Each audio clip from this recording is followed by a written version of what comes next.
in the 70s, riding in the streets with my niggas up deep. Hit the pimp on the beats to the skins in the jeep. To the web, blow the rock, this walk till I drop. Hip to the hop, cause I hate a dirty cop. I'm crazy fed, my gun's full of lead. This is the backup, I shoot to make sure you're dead. But anyway, let's go back to the videotape. Go for yours, I don't slam dance or break. Licks and lashes, 1,000 boom bashes. I'm making passes at the chick with the glasses. Now your punks know what L's about. With a spliff in my mouth, going 85 style.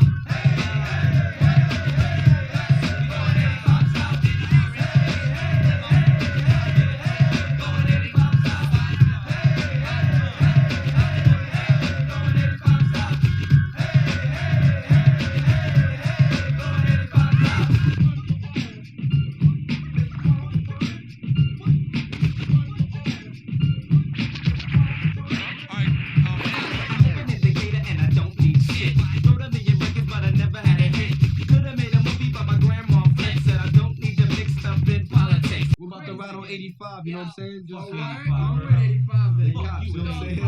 We gotta go 85, you know what I'm saying? Check it out, huh?